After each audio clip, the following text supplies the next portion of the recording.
Siri, do you have a mommy? And Mm. 2 years to the day almost, mommy dies, right? January 17th, I got that idea. January 7th, 2 years later, mom passes away. So, when you deal with something like that and have a business and try to manage a family and be an entrepreneur, and like you said, and be lonely at the top, that was the hardest thing I could ever go through.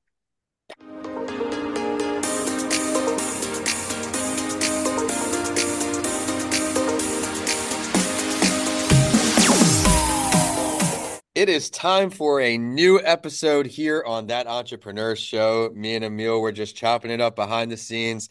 He looked into me, so I was a Yankee fan, so we're talking about some good memories we had back in the day, getting into games, the bleacher creatures. If anyone listening on is a Yankee fan, you know all about that. But I want to thank Bleacher everyone. bums, bleacher bums. Bleacher bums.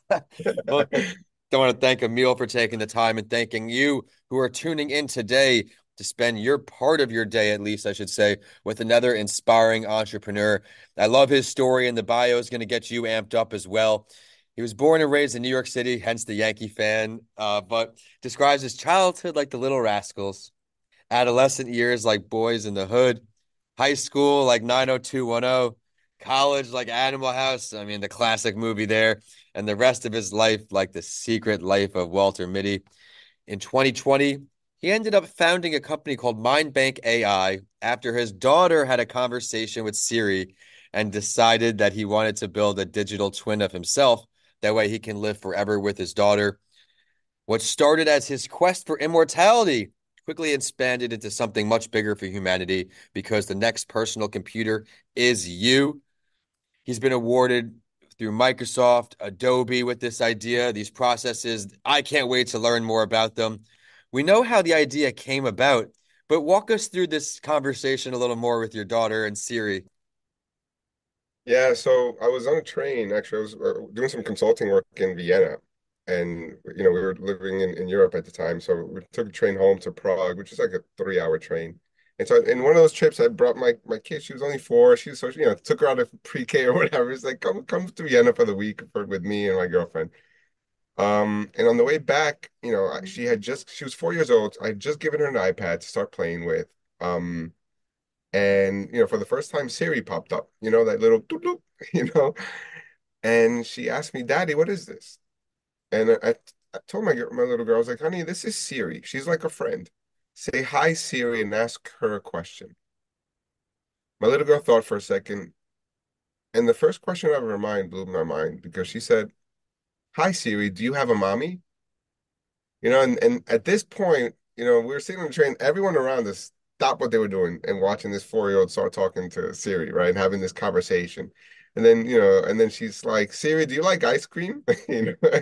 Show me your toys. I want to see your toys. And it was beautiful conversation and the responses. And of course, Siri's not programmed to speak to her 4-year-old. So it was interesting.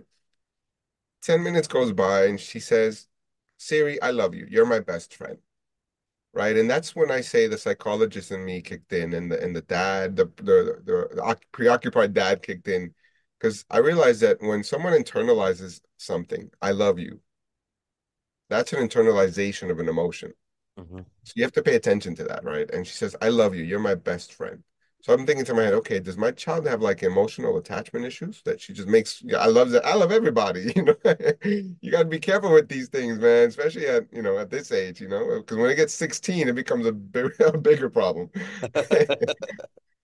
But but I looked at it from a child's eyes, and I was like, you know what? Her life is going to be so different from ours, right? A lot has changed in our lifetime. I can't even imagine what's going to come in her lifetime, Absolutely. and I want to be a part of that. Right. And that's kind of the technologist in me kicked in. And I was like, okay, I can build something that records my like journal entry voice, right? I can kind of do a search on that and kind of build a database of my mind, right? My database of my stories.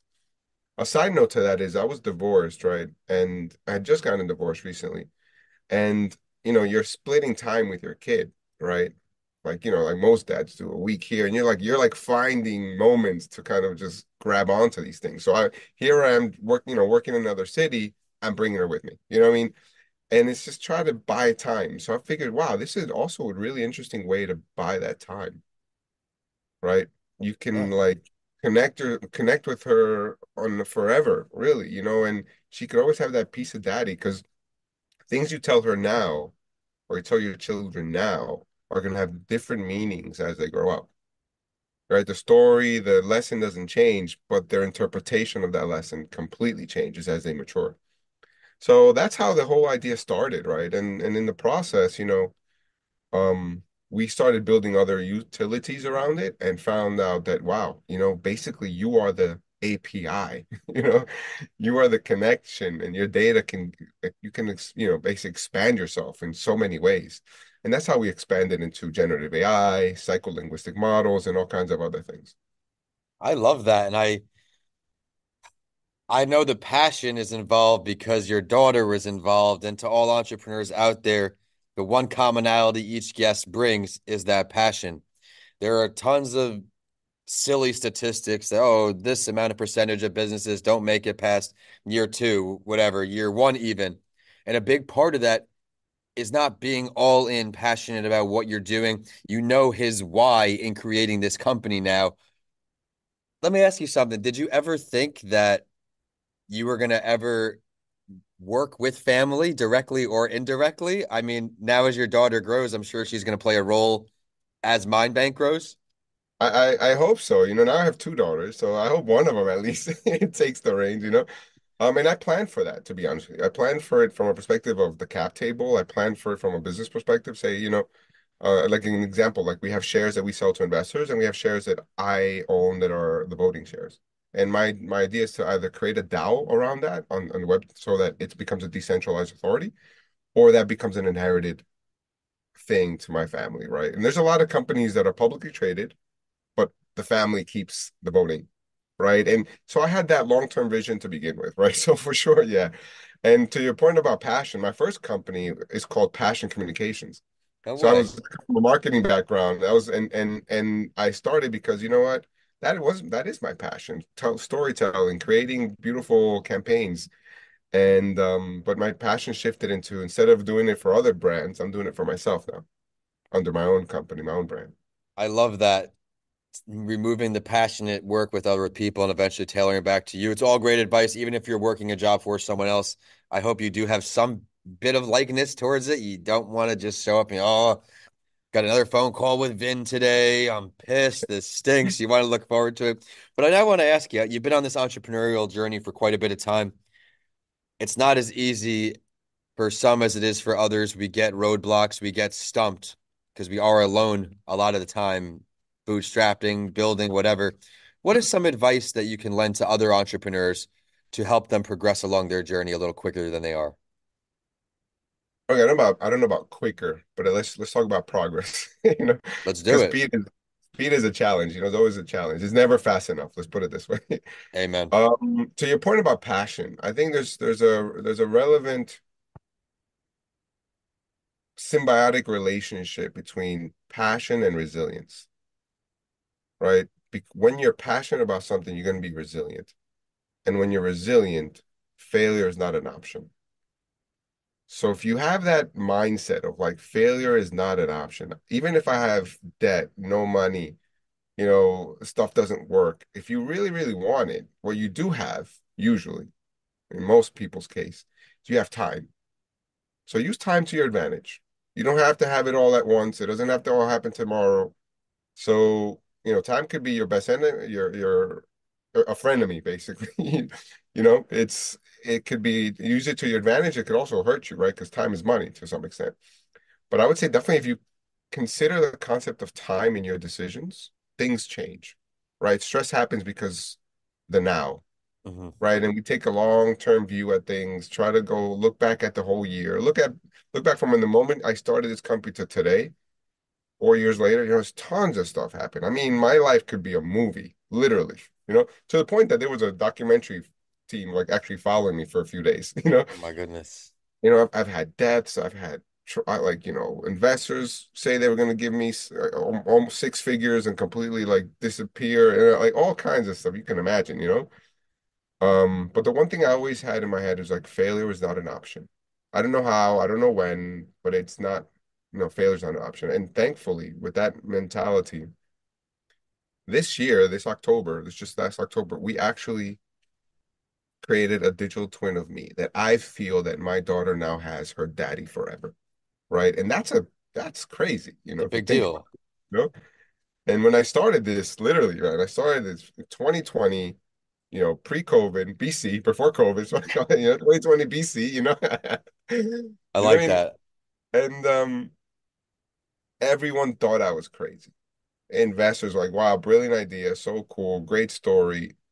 Um, we don't think you can build it, right? The best naysayer is actually something, I'm gonna put in the office one day, like, um, a brilliant idea that should be run by another CEO, right? And you face this every day, man. Like just the other day, we get like a really good piece of good news, and like hours later, we see like, another bad piece of news.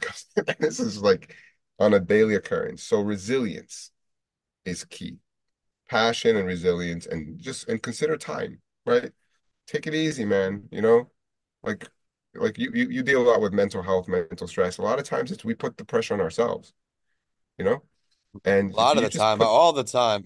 all the time and just take a step back and say, like, is this really thing, like, is it a really like tomorrow thing? Is it a today thing, What would happen if this thing happened 3 months from now?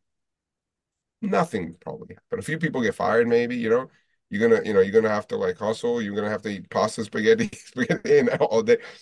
But you know, it'll get done, right? I want to backtrack to the beginning of this company because I know now we're seeing the listeners or viewers maybe may hear, oh, you made the clone of yourself. There was a lot of trial and error, I'm sure, in the beginning, starting out in 2020. What was one of the biggest hurdles you can recall throughout this building process? Other than the Fugazi investors, I can relate to Oh that man, in a man. wholly different conversation, but yeah. So many. And honestly, I would say the product stuff, that's just, the people stuff. Yeah, the uh co-founder that left and all, that's just part of life, what I mean, part Yeah. of it. But I'd say the most difficult thing that happened to me in the 4 years was having to tell my daughter that her mother died. Right? That's, like no one, you can't prepare for that, you know? You can never, no one could ever prepare for to tell a 6-year-old, mommy, Siri, do you have a mommy? And Mm. 2 years to the day almost, mommy dies, right? January 17th, I got that idea. January 7th, 2 years later, mom passes away. So, when you deal with something like that and have a business and try to manage a family and be an entrepreneur, and like you said, and be lonely at the top, that was the hardest thing I could ever go through. Well, I think we might find a preview here for you to hop on my other show, A Mental Health Break, to help out all the parents out there who became single parents and had to work with their kids along the way. You've accomplished a lot. You're obviously a great role model too. I love the idea and the messages that you sent before, where you're preparing your business to eventually include your kids. It's not a right now thing, but you have big dreams, big aspirations. As the company grows and grows, you're now protecting your legacy, protecting your kids. So I think that might have been one of the biggest pieces of feedback I typed up here for when we go live. I mean, we've talked about a ton in such a short amount of time, how it all started in Vienna, how you started, some of your family life, and of course, preparing to have your kids involved in your business. Are we working on Megamind 2.0 at some point? Are we working on another company at the same time? You've done so much, so I'd be remiss if I didn't ask what's next for you. Well, Mindbank is a subsidiary of a company called MindFund Technology. So MindFund is the holding. So if you think about um the human, we're composed of mind, body, and soul. So expect a mind bank, expect a body, and expect a soul. I love That's all I that. can say for now. And um also we expect some products. We're gonna roll out a product very soon, actually, next month. That is just how do I describe it? And it is it is a gift that I'm giving my father for his 90th birthday, right? And it's my digital twin to him in a very interesting and symbolic way. So I'll share it with you with Yeah, your yeah. yours when it's out, but it's going to come out in about a month. We're just finalizing the prototype now, so he'll get version one, you know. But when it's out, we can do another talk about that because it's gonna be beautiful. It's yeah, I would say that is the future of family connection. I love it and will absolutely love to bring you back on to talk about that. I know there are a lot of people tuning in today who have some interest in that. It is new, it is revolutionary, and he is changing the game. Now, do you ever think that you'll go back to some of your marketing ways? I know you had a marketing background. Do you think eventually down the road you'll do something more marketing? I mean, everyone out there, if you're viewing or listening in, everything is sales, everything is marketing. No matter what you're doing, there are those two components to it. But I mean, in a more directly involved capacity. Well, in a direct, I do manage marketing for the brand now. So from that perspective, yes. From a perspective of product rollout and product future, I don't, I started Mindbank with the intention of actually not being an ad platform, right? Never selling the data to an ad because what you say on the platform is quite personal. So Yeah. for me, that's extremely like valuable and the ethics around the company has to stay that way, right? I don't want to sell you soap or something because you mentioned it in a post or something. That's not our business model.